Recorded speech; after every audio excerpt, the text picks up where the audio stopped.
So what is up, guys? Suited Savage back end. This was a masterpiece. The game itself, I'm going to be blunt here, the game was terrible. As a general fan, it sucked, but as a Saints fan, I relished in the 9-0 victory of the Tampa Bay Buccaneers. A little bit of perspective, Sean Payton was out with COVID. We're missing Michael Thomas. We're missing our two best offensive tackles, have Taysom Hill as our quarterback, yet we still win. Everyone doubted us. 11-point underdogs. America, they all picked the Bucs. NBC, they all picked the Bucs. Every analyst, every expert picked the Bucs, except for one. Actually, two. Me, because I'm an expert. Just kidding. And two, Drew Brees. He said, you know what? Y'all are making the mistake you made last year when the Saints played the Bucs. Give me the Saints. Now, obviously, he's going to pick the Saints, but you know what? It was just excellent to see. Got to get to a general recap of the game, individual player stats, and then a final grade. So without further ado, let's get this video started. All right, so starting off with a general recap of the game. So the Saints get the very first ball. Do we score a touchdown on this drive? You've been following up. You know we did not. Quickly punted. I'm kind of just sitting back watching. I'm thinking, nah, what's new? No touchdown on the first drive, no score. It's not new to me, even though sometimes we have scored a field goal in the first quarter, but nah. Anyways, but the Bucs get the ball, and we forced them to punt, so I'm pretty happy with that. Then the Saints, we drive down the field, get to a 4th and 7 at Tampa Bay 21, and Brett Maher knocks in the 39-yard field goal. So I'm thinking, okay, take the points. We're going to need to score a lot if we're going up against the Buccaneers. We did not need that many points. But anyways, that's besides the point. The Bucs, on their very next drive, it was a quick drive, and they were forced to punt. Then the Saints, we get the ball, and we go on a long drive down the field. Get to a 4th and 2 at the Tampa Bay 12. We've already used up a timeout, so I'm thinking, okay, maybe do we go for it on 4th down? We tried to pull an offside, but we took the delay game, and Brett Maher chips the 35-yard field goal. So we're up 6-0, and I'm thinking, okay, I like it, but I want something more secure, so let's clamp them down on defense. They're forced to punt. And on this drive, Brady was looking, finds Chris Godwin, and P.J. Williams had one hell of a hit stick. That knocked him out of the game, and it knocked out Chris Godwin, and possibly, and it was part of ending my fantasy football season. So I loved P.J. Williams for doing that in terms of a Saints fan, but as a fantasy football fan, it just hurt. But no, it was Russell Wilson who cost me this week with his horrific performance. Anyways, Bucs are forced to punt. Then the Saints, on their very next drive, we go 3 and out. Then the Bucs, they drive down the field, get to a 4th and 13 at the New Orleans 27. Ryan stuck up with a 45-yard field goal, but it is wide left, no good. The Saints' very next drive, forced to punt. And then the Bucs, they go on a long drive, but they end up out of field goal range, and they're forced to punt. And the Saints, we're on the 1-yard line. We just do a run up the middle, and we just knee it out, go into the half, up 6-0. All right, so to start the third quarter, Bucs get the very first ball. Then they're forced to punt after only 5 plays. The Saints, we followed up with another 3 and out. And then the Buccaneers, they followed up with a 3 and out. And at this point, Leonard Fournette got injured and had to get replaced by Rojo. And I don't know when Mike Evans got replaced. I don't really think I noticed because he only had 1 catch in the game because Marshawn Lattimore, he's his dad. Lattimore's a good dad to Mike Evans. Anyways, after the Bucs 3 and out, Saints once again go 3 and out.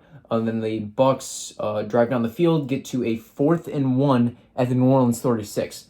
Now, honestly, had Ryan Succop made the first field goal, I think they would have kicked it. But no, they decided to go for it. Brady looks for Gronk and overthrew him.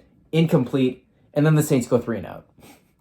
This is just becoming a trend. The Bucs, they drive down the field, they get to a 3rd and 7 at the New Orleans 27. And if you remember Brady against the Bills, how he had 3 amazing rushes, well, he thought he could pull that off against the Saints. But Cam Jordan forces the fumble, retrieved by Lattimore, turnover, and Chauncey Gardner-Johnson goes over and just stares at him like this. Brady had a good laugh at it, but he would not be laughing later. Then the Saints go 3 and out. At this point, it's painful. I mean, I'm so tired of this offense getting nothing done. The Bucs, they followed that up with a 3 and out of their own. Then the Saints, we go on a long drive down the field, and we're forced to settle for a 42-yard field goal from Brett Maher. But, I'll take it. It's a 2-score lead, and that's what matters, just having as much of a lead as possible against the Bucs. They go 3-and-out. Then the Saints, we also go 3-and-out.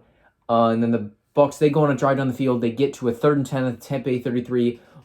Brady looks for Scotty Miller, but gets picked off by Chauncey Gardner-Johnson. And at that point, he just had enough, broke the Microsoft Surface tablet, and just threw it. The best part about that was just Twitter afterwards.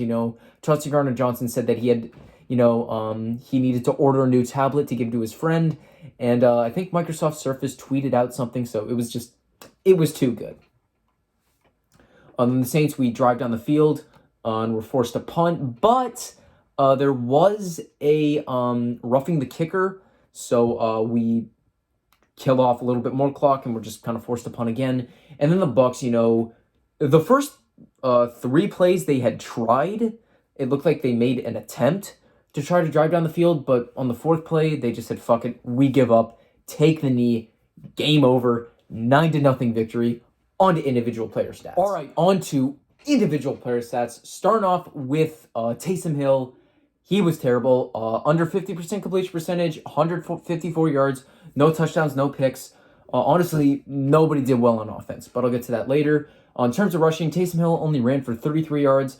Kamara ran for 18, and Mark Ingram ran for 10. Only a total of 61 yards, which, isn't really that good, but at the same time, this is against the Tampa Bay Buccaneers. They're really good at stopping the run, so it didn't really shock me. Dennis Allen was the play caller, so, Sean Payton, I feel like he would have called a little bit more trickery with the pass game, but you know what? It didn't matter. Yeah, we didn't even have Sean Payton. This is already just too good. But anyways, when I said everyone on offense was bad, that does not include Marquez Callaway. He had an excellent game, 6 receptions, 112 yards. This was the Callaway I was hyping up at the beginning of the season.